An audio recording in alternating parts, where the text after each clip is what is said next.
नमस्कार, मैं हूं सौरभ त्रिपाठी। आप देख रहे हैं इंडिया न्यूज राजस्थान। बुलेटिन की शुरुआत करते हैं। 33 जिले 33 खबर। भारत जोड़ो यात्रा को लेकर पीसीसी चीफ गोविंद सिंह डोटासरा ने पीसीसी दफ्तर में प्रेस कॉन्फ्रेंस की। इस दौरान उनके साथ भारत जोड़ो यात्रा के राजस्थान चेयरमैन विभाकर शास्त्री भी मौजूद रहे। कॉन्फ्रेंस को संबोधित करते हुए गोविंद सिंह डोटासरा ने कहा है कि दिसंबर के पहले हफ्ते में यात्रा जयपुर आएगी और साथ ही उन्होंने केंद्र सरकार पर निशाना साधते हुए कहा कि देश की जनता मोदी सरकार से परेशान है। महंगाई, बेरोजगारी, सीबीआई, ईडी का दुरुपयोग हो रहा है और राहुल गांधी इसके ही विरोध में रैली कर रहे हैं और जनता भी पूरा साथ दे रही है। राजस्थान में होने वाली यात्रा को लेकर कहा कि राजस्थान के नेताओं और कार्यकर्ताओं में उत्साह देखने को मिल रहा है।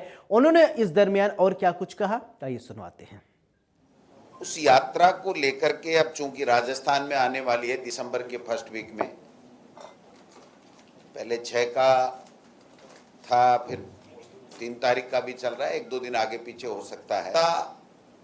मोदी जी के कुशासन को भुगत रही है। ये सब जो ड्रामा 8 साल से चल रहा है उससे सब लोग दुखी हैं।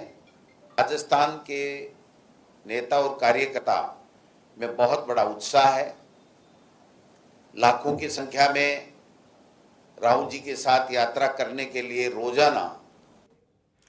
भारत जोड़ो यात्रा राजस्थान के चेयरमैन विभा शास्त्री ने मीडिया से बातचीत में मोदी सरकार पर जमकर निशाना साधा।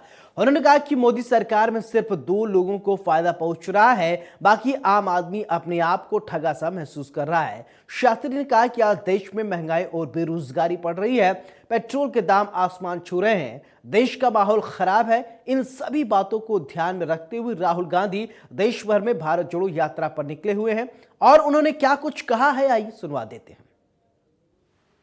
इतनी बड़ी यात्राएं हुई, एक विनोबा भावे जी की हुई जिसमें भूदान एक बहुत बड़ा मुद्दा था, एक चंद्रशेखर जी ने करी और तीसरी यात्रा हमारे नेता राहुल गांधी जी कर रहे हैं। इस यात्रा का जो उद्देश्य है, जो राहुल जी इस यात्रा से आप लोगों के बीच में जाके, आप लोगों के आवाम के बीच में जाके जो जानना चाहते हैं और जो ये पिछले 8 सालों से ये जो सरकार चल रही है, इसकी जो विफल नीतियां हैं उनके बारे में आप लोगों के बीच में वो जाते हैं, चर्चा करते हैं। जैसा कि आप देख रहे हैं, पिछले कई सालों से इकोनॉमिक व्यवस्था अर्थव्यवस्था बहुत खराब है। हर चीज़ जो सरकार ने, हमारी कांग्रेस की सरकार ने बनाई थी, जितनी पीएसयू बनी थी, सब बिक रही हैं धीरे धीरे करके। और कौन खरीद रहा है? एक ही व्यक्ति खरीद रहा है।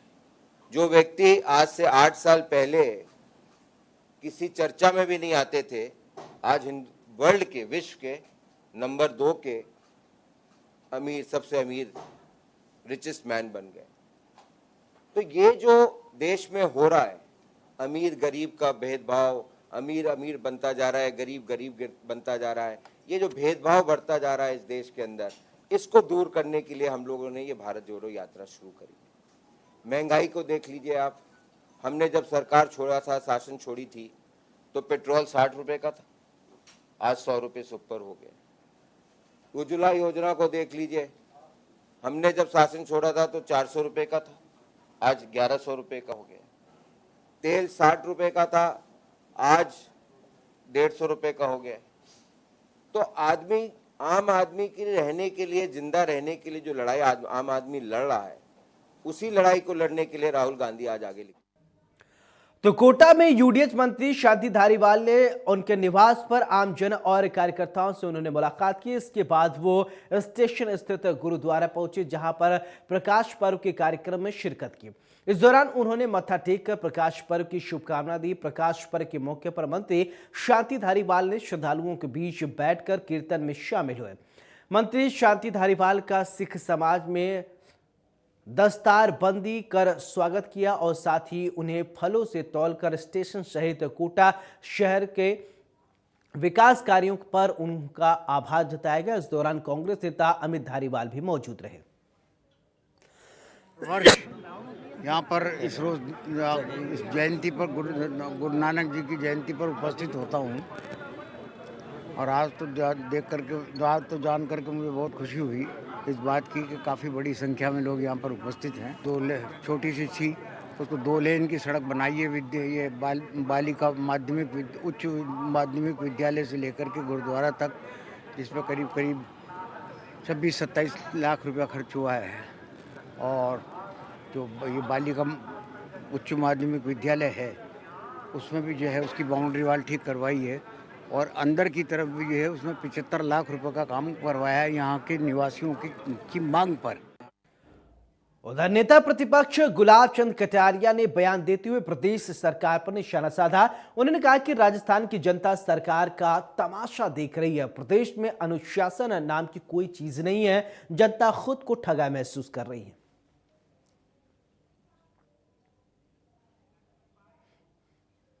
क्या है कि वास्तव में जो कुछ भी, एक तो क्या है कि सामूहिक जिम्मेदारी होती है मंत्री के हर एक्शन की। दुर्भाग्य है कि पहली बार इस तरह के तमाशा राजस्थान की जनता इस सरकार का देख रही है, और उससे ऐसा लगता है कि राज नाम की तो कोई चीज़ है नहीं है, और डिसिप्लिन नाम का कोई चीज़ नहीं है। ऐसी सरकार चलाना और न चलाना, मैं सोचता हूं कि जनता कितने मन में दुखी हो रही है कि हम नेताओं के आचरण के आधार पर क्या सोच करके हम चुन के भेजते हैं, और आकर के क्या किस प्रकार। उधर जयपुर में उपनेता प्रतिपक्ष राजेंद्र राठौर ने राजस्थान में राहुल गांधी की आने वाली भारत जोड़ो यात्रा को लेकर बयान दिया है। उन्होंने यात्रा पर निशाना साधते हुए कहा है कि कांग्रेस तोड़ो यात्रा कर रही है। यात्रा राजस्थान में आने से कोई फर्क नहीं पड़ता, कोई प्रभाव नहीं पड़ेगा। राहुल गांधी से लोग खफा हैं क्योंकि 1, 2, 3, 10 तक गिनकर राजस्थान में कर्जा माफी का ऐलान यही करके गए थे। लोग इंतजार कर रहे हैं कि जिसने झूठ और फरेब के नाम पर 0.5% वोट अधिक लेकर सरकार बनाने में किसान को गुमराह किया, उस आदमी का आएंगे तो पूछेंगे क्या हुआ हमारे कर्जा माफी का, जो आप 1, 2, 10 तक गिन के गए थे। क्यों?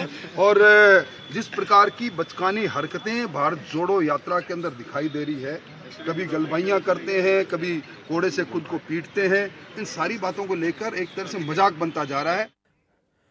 उधर जयपुर नगर निगम में मेयर का चुनाव हुए लगभग 2 साल हो चुका है, लेकिन अभी तक अलग अलग बोर्डों में चेयरमैन नहीं बनाए गए हैं और इसको लेकर ग्रामीणों में रोष है। बता दें कि निर्दलीय और कांग्रेसी पार्षदों के अलावा मेयर के साथ साथ जयपुर के विधायकों को भी कोसते हुए नजर आ रहे हैं। पूरे मामले को लेकर कांग्रेस पार्षद उम्र दराज का कहना है कि जिस तरह से अभी तक बोर्डों में चेयरमैन नहीं बनाए गए हैं, उससे कहीं न कहीं अब हम लोगों का सब्र का बांध टूटता नजर आ रहा है। उन्होंने कहा कि रफीक खान किसी को भी बोर्डों में चेयरमैन नहीं बनने दे रहे हैं।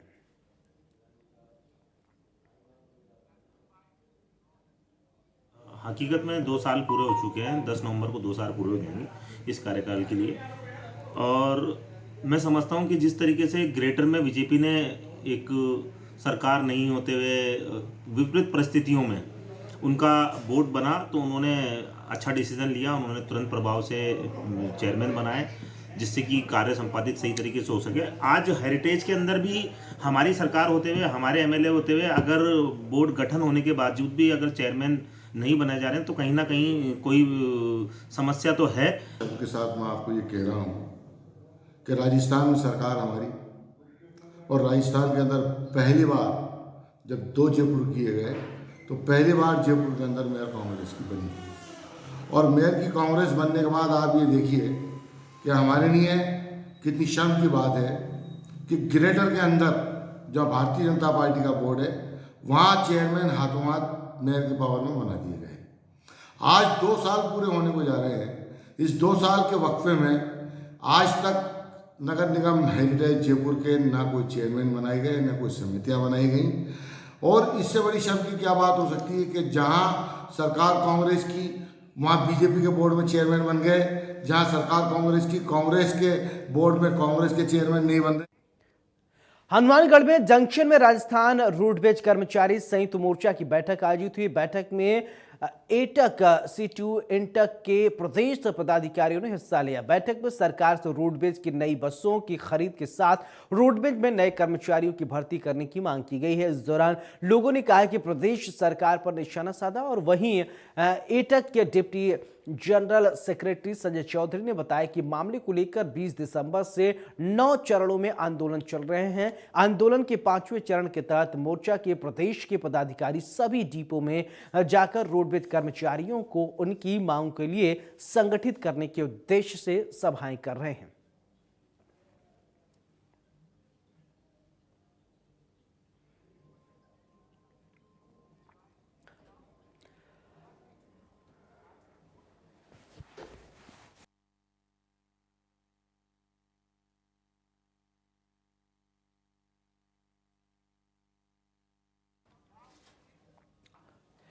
द गॉड ऑफ क्रिकेट के नाम से मशहूर सचिन तेंदुलकर अपनी पत्नी अंजलि तेंदुलकर के साथ सड़क मार्ग से रणथंभौर पहुंचे। सचिन के रणथंभौर पहुंचने पर सवाई माधोपुर एसडीएम कपिल शर्मा ने उनका जोरदार स्वागत किया। जानकारी के अनुसार सचिन तेंदुलकर अपनी पत्नी अंजलि तेंदुलकर का 55वां जन्मदिन सेलिब्रेट करने के लिए रणथंभौर आए हैं। बता दें कि स्टेट वाइल्ड लाइफ सदस्य सुनील मेहता ने उनके बुलावे पर सचिन यहां पहुंचे हैं। सचिन तेंदुलकर यहां 3 दिन रुकेंगे। इस दौरान वहां रणथंभौर नेशनल पार्क का भ्रमण कर बाघों एवं अन्य जीवों की अटखेलियां देखेंगे। जानकारी के अनुसार सचिन तेंदुलकर 9 नवंबर को वन भ्रमण करेंगे। इसके बाद 10 नवंबर को अंजलि तेंदुलकर का बर्थडे सेलिब्रेट करेंगे। वहीं सचिन की सुरक्षा व्यवस्था के लिए प्रशासन पूरी तरीके से अलर्ट है।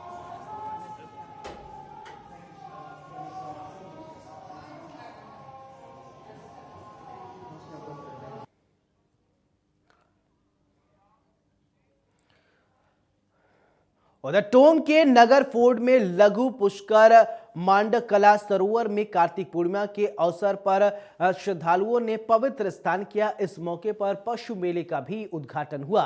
बता दें कि कार्तिक पूर्णिमा स्नान के लिए श्रद्धालुओं का आने का सिलसिला सोमवार से प्रारंभ हो गया था। इस दौरान लोगों ने ब्रह्म मुहूर्त में कार्तिक स्नान करने वाले श्रद्धालुओं ने सरोवर में दीप दान किया। बता दें कि लोगों ने सरोवर की परिक्रमा की और मंदिरों में दर्शन किए।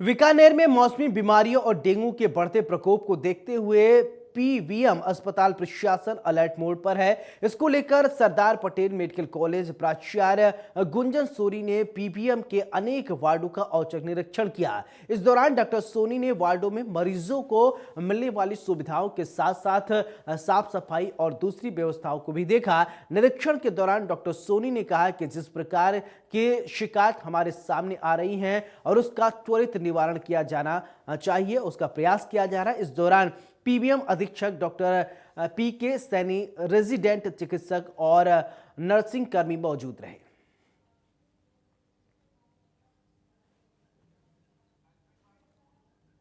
कोई नहीं खाई गई है। हमारा पूरा सिस्टम अलर्ट मोड पे है। ब्लड बैंक अलर्ट मोड पे है, हमारे डॉक्टर्स अलर्ट मोड पे हैं और रेजिडेंट अलर्ट मोड पे हैं। सारा सिस्टम चार्जबल है और जो भी प्रॉब्लम्स हमें आती हैं उसको हम तुरंत सेकेंड स्टाफ को सूचित करके उसका समाधान कर देते हैं। तो सिस्टम पूरा सही पाया गया। सोनोग्राफी भी 24 घंटे हो रही है, एक्सरे भी 24 घंटे हो रहे हैं और जो लैब के टेस्ट हैं वो भी 24 घंटे हो रहे हैं। जो पेशेंट जिनको पलंग नहीं मिला है उनके लिए निर्देशित कर दिया गया है कि उनको दूसरे वार्ड में शिफ्ट करके उनको पलंग दिला दिया जाए। कमियाँ कोई नहीं पाई गई हैं। हमारा पूरा सिस्टम अलर्ट मोड पे है। ब्लड बैंक अलर्ट मोड पे है, हमारे डॉक्टर्स अलर्ट मोड पे हैं और रेजिडेंट अलर्ट मोड पे हैं। सारा सिस्टम चार्जबल है और जो भी प्रॉब्लम्स हमें आती हैं उसको हम तुरंत सेकेंड स्टाफ। उधर भरतपुर में नगर निगम सभागार में PTIMS पोर्टल की लॉन्चिंग की गई। इस अवसर पर नगर निगम महापौर अभिजीत कुमार जाटव और उप महापौर गिरीश चौधरी मौजूद रहे। हालांकि पोर्टल लॉन्चिंग के शुभारंभ के दौरान कुछ पार्षदों ने इस बात को लेकर जमकर हंगामा किया कि उन्हें साथ क्यों नहीं खड़ा किया गया। पार्षदों का कहना है कि उन्हें लॉन्चिंग कार्यक्रम में बुलाकर अपमानित किया गया है। इस हंगामे को लेकर महापौर ने बता दें कि गिरीश चौधरी ने नाराजगी जताई। उन्होंने कहा है कि इतनी जगह नहीं थी कि सभी को एक साथ खड़ा किया जाए। नगर निगम में आप सभी ने देखा कि भी यूडी टैक्स का GIS एप्लीकेशन बेस्ड एक पोर्टल तैयार किया गया। इस पोर्टल में यूडी टैक्स जमा कराने की सुविधा दी गई है ऑनलाइन।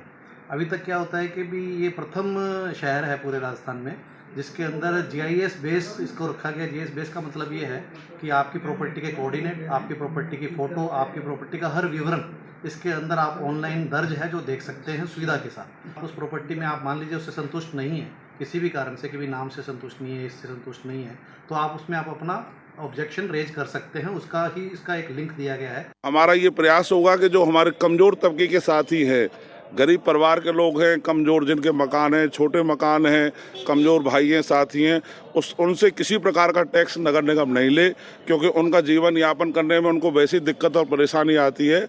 इसलिए हमारी जो सरकार की मंशा रहती है कि गरीब तबके के हमारे साथी, कमज़ोर तबके के साथी, छोटे रिहायशी मकानों में जो रहते हैं, जिनका 300 वर्ग से छोटा मकान है, जो पैसे वाले नहीं हैं, जिनकी आर्थिक स्थिति कमज़ोर है, उनसे किसी प्रकार का कोई टैक्स नहीं लिया जाएगा। ये भी हम लोगों ने मांग रखी है और ये सरकार ने भी इस मांग को माना है। उधर सुमेरपुर में राजकीय मेहता अस्पताल के बाहर अनिश्चितकालीन धरने का दूसरा दिन है। आज सुमेरपुर विकास मंच अध्यक्ष जगदीश राजपुरोहित ने राज्य मंत्री अर्जुन सिंह बामनिया से बातचीत की और सारी समस्याएं बताई। उन्होंने सारी दिक्कतों का समाधान करने की विनती की है। इस दौरान बामनिया ने उचित कार्रवाई का आश्वासन दिया है। बता दें कि सरकारी मेहता अस्पताल में डॉक्टर्स के पद खाली पड़े हैं और इसको लेकर लगातार डॉक्टर्स की नियुक्ति करने की बात कही जा रही है, लेकिन अभी तक ऐसी नहीं हो पाई है, जिसकी वजह से काफी दिक्कतों का सामना करना पड़ रहा है, जिसको लेकर अब प्रदर्शन देखने को मिला है।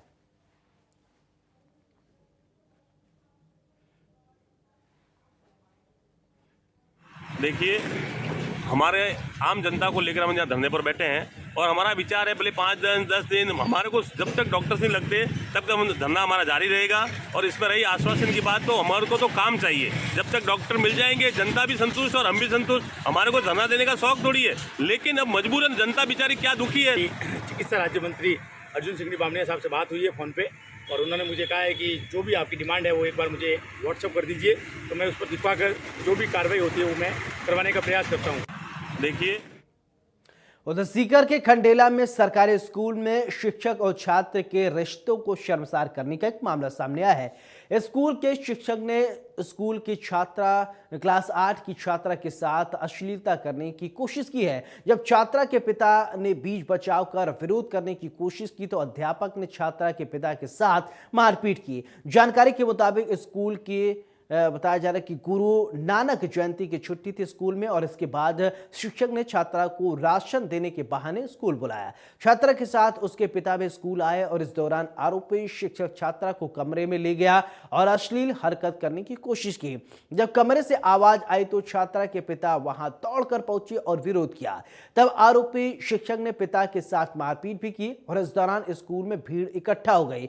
वहीं आरोपी शिक्षक मौके से फरार हो गया। पुलिस पूरे मामले की तफ्तीश कर रही है।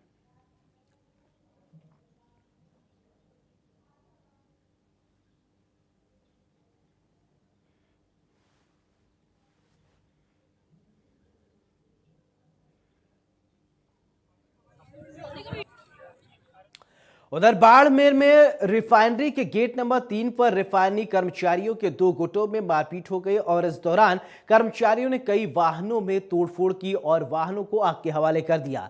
इतना ही नहीं, कर्मचारियों ने तहसीलदार, थानाधिकारी और सरपंच पर भी गाड़ी चढ़ाने की कोशिश की। पुलिस पूरे मामले की जांच कर रही है और पूरे मामले की हर सिलसिलेवार तरीके से तफ्तीश की जा रही है। करीबन 2 घंटे पूर्व करीबन 6-7 गाड़ियों में कुछ असामाजिक तत्व आए थे। वहाँ तहसीलदार जी साहब एक पक्ष का ज्ञापन ले रहे थे, उस समय उन गाड़ियों से हमला किया। प्रतिक्रिया स्वरूप दोनों पक्ष झगड़े और इसी दौरान 2 गाड़ियों को आग लगा दी। मौके पे अभी सीओ बालोत्रा और सीओ पचपदरा और करीबन 60 लोग हम मौजूद हैं और रिफाइनरी व्यवस्थित रूप से चल रही है। कानून व्यवस्था शांति है। जो हमलावर है क्या आइडेंटिफाई हो पाया क्या सर, कौन थे? अभी कर रहे हैं इसके बारे में अनुसंधान कर रहे हैं, FIR ली जा रही है। आज सुबह ही जैसे मुझे इन्फॉर्म हुआ कि यहाँ 36 कौम के कुछ लोग इकट्ठे हुए थे जो कि स्थानीय व्यक्तियों को रोजगार देने की प्राथमिकता हो या ठेका लेने की जो प्राथमिकता हो, और कुछ न्यूसेंस जो लोग दूसरे फैला रहे हैं यहाँ पर, कुछ आए दिन शांति भंग के वगैरह के मैटर होते रहते हैं, तो उस पर्पज से यहाँ लोगों ने कुछ शांतिपूर्ण तरीके से धरना दे रहे थे।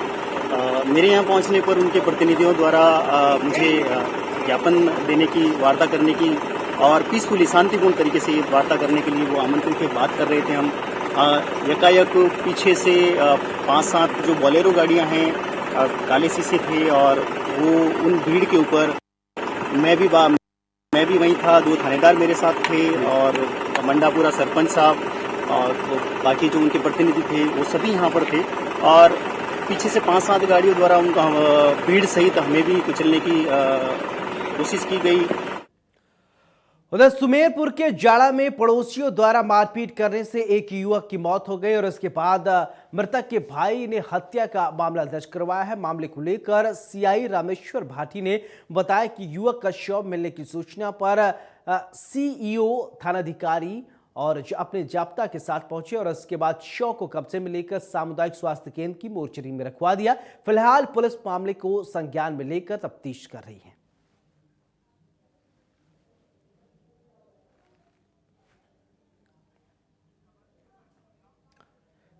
अधिकांश खेतों में सरसों की फसल खराब होने की सूचना पर कृषि विभाग और वैज्ञानिकों की टीम खाजूवाला पहुंची और इस दौरान अधिकारियों ने किसानों के खराब हुए फसल का जायजा लिया। किसानों का कहना है कि सरसों की फसलों को पानी देने के साथ ही खेतों में सरसों की फसल मुरझा रही है। बता दें कि अधिकांश चकों में ऐसी समस्या आने के बाद किसानों की चिंता बढ़ गई है। मौके पर पहुंचे अधिकारियों ने किसानों को कुछ दवाओं के नाम बताएं और इसके छिड़काव की सलाह दी। हालांकि अधिकारियों का कहना है कि उर्वरक का छिड़काव किसान कम से कम करें।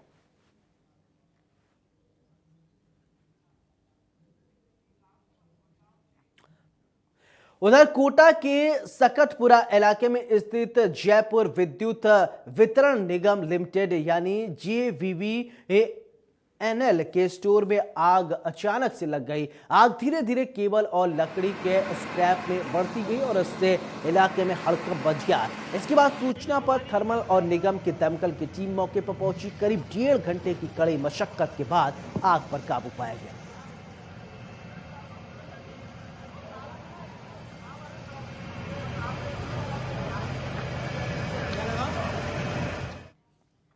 तैंतीस जिले 33 खबर में मेरे साथ फिलहाल इतना ही। नमस्कार।